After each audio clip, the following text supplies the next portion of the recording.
안녕하십니까. 도록을 읽는 남자 도일남 이도입니다. 오늘은 무등산 분청 사기 책을 준비해 봤습니다. 이 도록은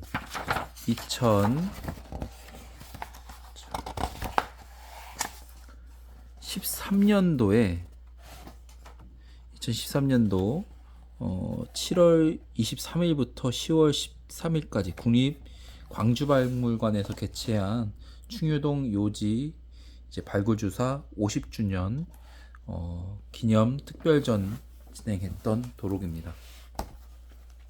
상당히 잘 나와 있고요. 아무래도 특별 도록이기 때문에 마찬가지로 비매품일 거예요. 네. 비매품이었던 걸로 저는 알고 있고요. 우리 분청사기가 15세기에서 16세기라는 것은 이제 아실만한 분은 다 아실 겁니다.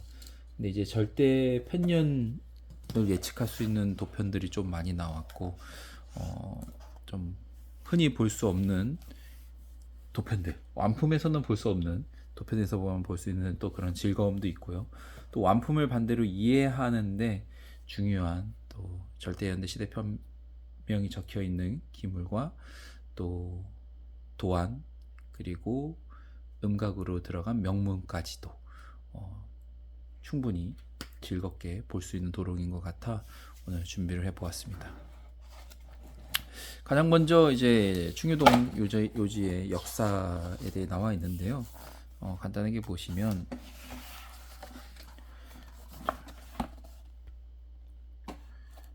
초점이 잘 안 맞는 것 같아요. 1963년에 최초의 조사를 했는데 여기 스토리를 보면 이렇습니다.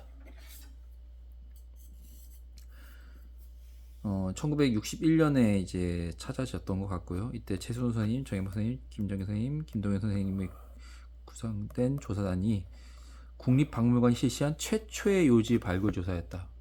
라고 하네요. 그렇기 때문에 50주년 기념으로 진행을 했던 것 같고 벌써 이제 60주년이 지난 것 같습니다. 상당히 열심히 발굴 조사를 했고 이후에 91년도에 두 번째 또 발굴이 이루어지면서 많은 역사적 사실과 자료들을 또 찾아낼 수 있었던 그런 시간이었던 것 같고요. 충효동 박물관이 지금은 만들어져 있죠. 무등산이라고도 하고 충효동 박물관이라고도 하는데 광주에 전라남도 광주에 가시면 확인이 가능하십니다. 가마는 한 4호까지 발굴이 진행이 되었고요. 또 눈여겨봐야 될 부분은 이런 층별로 도편이 나왔는데 최하단에서는 이제 이나문 단계, 그 다음에 이제 이나문 다음에 이제 상감이죠. 상감부터 나오고 그 다음에 이나문, 그 다음에 조화문 같은 게 같이 섞여 나오다가 마지막에는 이제 귀알과 이제 백자가 나왔다. 절대 연대적으로 우리가 맨날 얘기하는 16세기에 가까운 이제 귀알이고 15세기에는 이제 인하 그리고 고려청자와 분청사기가 조금 헷갈리는 그런 과도기 유물까지 한 번에 모든 걸 다 볼 수 있는 요장입니다. 백자까지 한번 살펴보도록 하죠. 시기 순서대로 잘 나와 있습니다. 가장 깊은 곳에서 나온 이제 상감 분청사기 어떻게 보면 고려청자이냐 고려청자가 아니라 분청사기이냐라고 헷갈릴 수 있는 기물인 것 같아요. 그래서 이런 도안들과 이런 기법들이 들어간 기물들은 대부분 또 분청사기다라는 것도 오히려 또 알 수 있고 어떠한 국 양식에 따라서 고려와 조선을 나눌 수도 있는 것 같습니다. 거의 고려청자 같아요. 근데 분청사기의 고려청자냐의 가장 큰 차이점은 이게 굽인 것 같습니다. 재료적으로도 조금 알아볼 수도 있겠지만 가장 큰 특이점은 이제 기억으로도 알아볼 수 있겠지만 사실은 굽이죠. 굽 도편이 하나도 없는데 분청사기 연대 굽과 고려의 연대 굽은 계속 나오겠지만 약간은 다릅니다. 그러다가 이제 인화 분청사기가 나오죠. 인화 분청사기가 나오면서 이제 뒤편에 보면 거의 절대연대를 알 수 있는 도편도 나와 있어요. 대략 1430년대부터 51년간 인하 분청사기가 만들었다는 걸 알 수 있는 그런 도편들도 나오고 또 이 지역의 특징적인 것 중 하나는 이름이 많이 적혀 있습니다. 명문이 뭐 공, 귀, 산, 뭐 전, 그리고 광상, 광이, 정삼이, 정사, 정윤이, 정삼공 등등. 그래서 이런 명문을 통해서 또 연대 측정부터 해서 또 이런 기형을 가지고 그 시기적 특징을 또 특정화하는데 참 도움이 됐던 것 같아요. 자, 요 연대는 이제 테토비즘이 보통 많이 쓰였던 것 같고요. 기형은 사발인데 가장 특징적인 거는 굽 주변까지 이나문이 꽝꽝꽝 찍혀 있다는 거죠. 이런 기법은 요 시기에만 쓰이고 나중에 귀할 연대로 가면 또 나오지 않는 것 같아요. 그리고 굽도 이렇게 높은 다리굽으로 해서 이날에 찍기 좋게 나왔던 거로 보여집니다. 가장 분청사기에서 빠른 연대로 우리가 보시면 되고요. 실제로 이게 진짜 분청사기 진품이며 진짜 15세기가 맞는가를 이런 학술 조사를 통해서 정확하게 층별로 깊이별로 다 조사를 했기 때문에 우리는 이런 걸 보면서 이때는 이런 게 이렇게 됐구나라는 걸 그냥 습득만 하면 되는 것 같습니다. 고생은 이분들이 다 해놓으셨고 우리는 이런 걸 보면서 또는 우리 소장하고 있는 기물이 확실하구만, 이런 것들을 확인하면 될 것 같아요. 이런 기물을 종종 보이죠. 특급 기물이고 여기보다 더 좋은 기물은 보통 관사명이 적혀 있다든지 명문으로 인화가 들어간다든지 뭐 내선명 이런 게 적혀 있는 게 조금 더 높은 등급인 것 같아요. 미리 말씀드리면 광주 충율동에서 나온 기물 중 없는 건 철화만 없는 것 같습니다.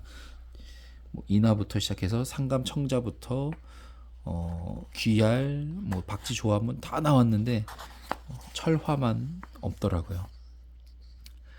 그래서 철화 분청사기는 보통 가끔 이제 계룡산에서 대부분 나왔다라고도 과거에는 했었는데 나중에 전라남도 더 광주보다 아래인 이제 보성 발굴 조사서를 보면 이제 거기서 또 이제 철화가 나왔다는 걸 또 한번 확인할 수 있을 것 같아요.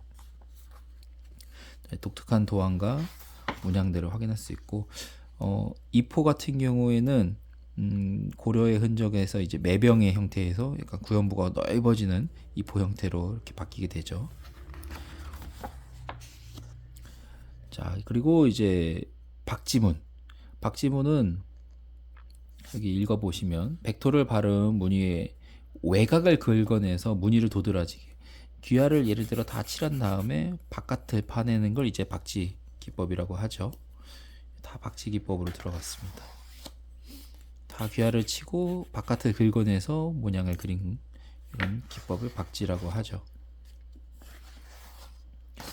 이런 기물 같은 경우에는 진품이 내 눈앞에 있어도 이게 진짜야 할 정도로 아마 가마터에서 나온 기물의 대다수는 불을 많이 받아서 찌그러들고 넘어지고 다른 기물이 옆으로 쓰러지고 불량 났죠. 그래서 그러다 보니 산화가 이렇게 안 온 기물들도 500년 동안 안 온 기물들도 많고요. 반대로 이런 건 이제 초벌구이 도편이라고 하죠. 성형을 하고 기법을 넣고 초벌을 한 다음에 그 다음에 유학을 시우했던, 보통 귀할 연대는 정확하지 않지만 이렇게 인화라든지 조화 단계에서는 초벌구이를 했다고 해요. 이런 도안들도 우리가 종종 볼 수가 있는데 실제로 수집도 가능한 영역의 기물인 것 같습니다. 온라인에 간혹 나오더라고요. 자, 그런 걸 보면 이런 기물을 보고 나면 실제로 그런 거 있구나, 또는 반대로 갖고 계신 분은 내게 진짜구나 라는 것도 알 수 있고요. 물고기가 맨날 계룡산 물고기만 보다가 이렇게 조금 해학적인 물고기 보니까 또 마음이 푸근해지네요. 자, 이제 등급 중에서 좀 높은 등급으로 올라가는 이제 마상배도 이렇게 볼 수가 있고요. 뚜껑들, 장군,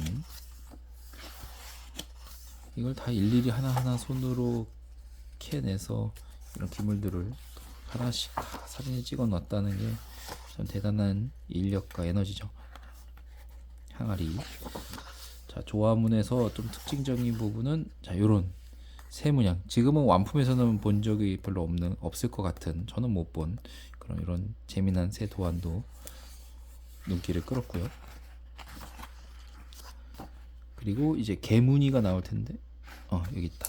꽃게죠. 개 문양도 나옵니다. 제기나 이런 의례용 행사용품에는 또 꽃게가 많이 들어갔다 보여지고요. 그 다음에 이제 나온 게 이제 귀알 분청사기죠. 귀할 분청사기는 이제 상층에서 조금씩 올라가는 상층의 중간층에서 나왔다고 하고요. 저는 이게 특징적인 게 요 기물이었어요. 귀할무늬 큰 사발 13cm, 높이 5cm.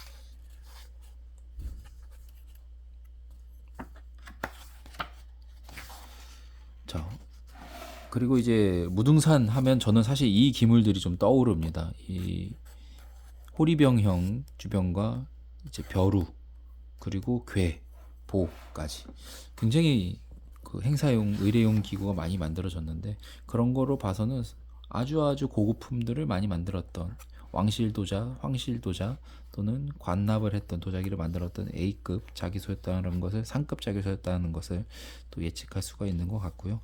보면 이 청자 도편들도 꽤 많이 나왔다고 하는데, 조선 초기에 이제 가장 많이 또 인기를 끌었던 것 중 하나가 여기 운문이 음각으로 들어가 있는 이런 청자들도 보시면 인기를 끌었던 거로 보여지고요. 이제 갑발 뚜껑에는 이렇게 여의도문도 놓으면서 잘 만들어져라라는 염원까지 또 느껴집니다. 자, 여기는 이제 청자 계통의 기물, 또 흑유자기도 있었다고 해요. 칠흑같이 어두운 이 새까만 흑유자기가 또 특징적이고요. 자, 그 다음에 이제 백자. 이제 백자로 이어지는데, 좀 이제 시간이 지날수록 연질에서 이제 경질백자로 이제 바뀌는 흐름이라고 해요. 그리고 백자자기는 굽 자체가 다 좀 높은 거로 봐서는 뭔가 정확한 용도와 이유가 있었던 거로 보여집니다. 이런 백자들도 있고요. 얼핏 봐서는 경기도 광주 같은 느낌의 백자자기들도 보이네요. 자, 마상배와 이런 양의장까지, 그리고 음각으로 도안이 들어가 있는 백자도 있었고요. 아주 특이한 부분은 이런 거죠. 이제 여의도문의 상간백자죠. 상간백자인데 여의도문 단추 모양도 있었다고 하고요. 자, 아마 무등산 분청사기를 아시는 분이면 이 기물을 다 사진으로 보셨을 겁니다. 어존이라고 적혀져 있는, 한글이 적혀져 있는 귀할 마상배죠. 주변에 또 나오는데요. 자, 표형병 아주 많이 나오죠. 표형 분청사기부터 해서 나중에는 표형 명기들도 굉장히 많이 나오는데, 이게 1991년도에 발견됐다고 합니다. 또 표형병에 이런 사례도 있고요. 분량 났던 기물들은 다 쪼그라들어 가지고, 그리고 조롱박형도 있었다고 하고요. 주구들. 자, 제길에서 봤을 때는 이제 사각으로 이루어진 이제 번개 문양 보가 있고요.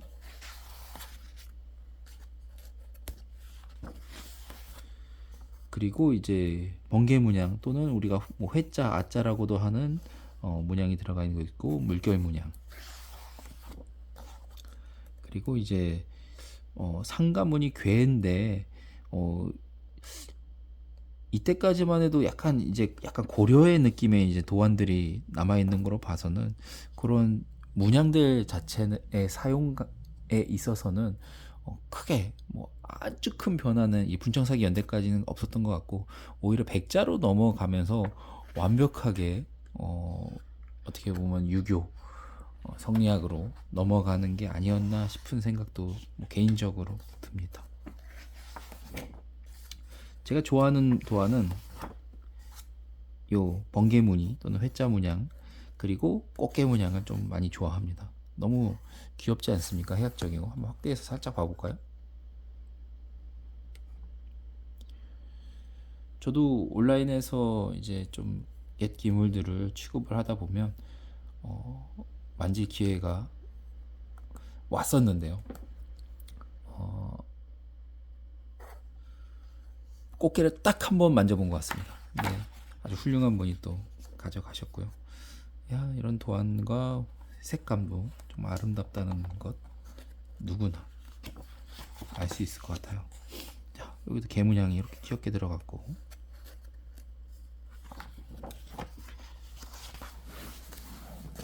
뒤쪽으로 넘어가면 자, 요 도안도 아주 자, 조화무늬 희준 조각. 네, 어떻게 보면은 사람 머리 같기도 하지만 이제 희준이었다고 하고요. 이쪽에도 뭐 코끼리 같은 이런 느낌의 도안도 눈에 띕니다. 이게 다 한 곳에서 발굴이 됐다고 하니 자, 제기인데 이제 호랑이 또는 도깨비 얼굴 같은 도안도 특징적이고요.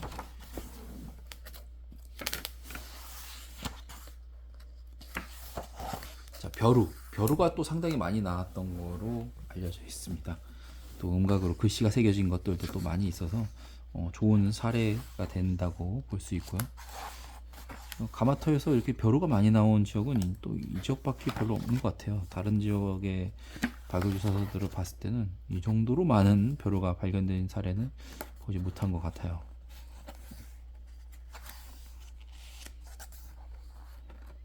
뭐 경기도 광주에서 만들어지는 그 관유석이 같은 뭐 절제 있는 맵시와 면은 아니고 이제 약간 둥글둥글한 모습입니다만 상당히 다양한 벼루들을 이렇게 확인할 수가 있습니다.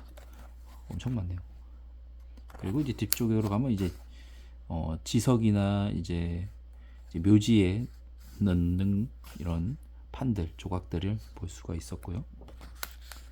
자, 이 용문이 이제 왕실도자로서의 문양을 몇 가지 살펴보면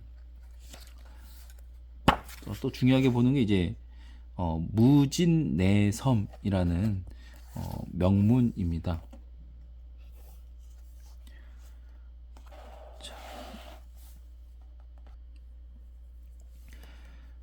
무진내섬이라는 이 도편이 굉장히 중요한 이유는 이걸 우리가 갖고 있었으면 이 도편 쪼가리지만 아무 의미가 없었을지도 몰라요. 근데 이걸 학자들이 연구했기 때문에 참 중요한 내용인데 세종 3년에 이제 어떻게 보면 공납하는 기물에는 장명 이름을 적어라 어디다 어떻게 내는 건지. 근데 무진이라는 이름이 보시면 1430년부터 1451년까지만 사용이 됐어요. 그렇기 때문에 이 기물의 절대연대를 예측할 수가 있죠. 편차가 한 20년밖에 안 나는 편차로 절대연대를 측정할 수 있기 때문에 이런 공납자기의 명문도자가 또 이렇게 실제로 어떠한 것이 만들어졌는지 어떠한 도안이 있었는지를 예측하게 하는 또 절대연대까지 확인할 수 있는 그런 굉장히 귀중한 자료까지 그렇게 되면 이 요장의 절대연지도 알 수 있고 이와 유사한 기물들의 절대연대에 가까운 연대를 알 수 있게 되는 것이죠. 상당히 좋은 자료도 이렇게 있었다고 하고요. 뒤로 넘겨보면 다양한 명문들 나중에 보면 정윤이라는 이름도 있고 막 사람 이름 같은 도편들도 굉장히 많이 있습니다. 이런데 보면 정윤이 광과 정윤이가 적혀 있는 것도 있고 굽다리에 광자, 광별 뭐 등등등 정윤이도 있고 정삼이도 있고 정사도 있고 그런 거로 봐서는 이게 이름인지 아니면은 뭐 간지명이랑 이런 걸 같이 섞어서 썼는지는 정확하게 밝혀져 있지는 않지만 정윤이 연대 시기에 불량품이 상당히 많았다라고 생각이 들더라고요. 또는 공짜 적힌 공납품에 대한 것도 있고요. 그리고 김산 이런 거 확실하게 이름이죠. 김씨 적혀 있는 것도 있고 김사, 김수, 황김, 양김, 김김 뭐 이렇게 명문이 남아 있었다고 하네요. 덕김도 있고요. 덕생, 생귀 어마무시하게 다양한 도편들이 나와서 부도 있고요. 그 중에 단연 최고의 으뜸은 아무래도 어존이겠죠. 어존.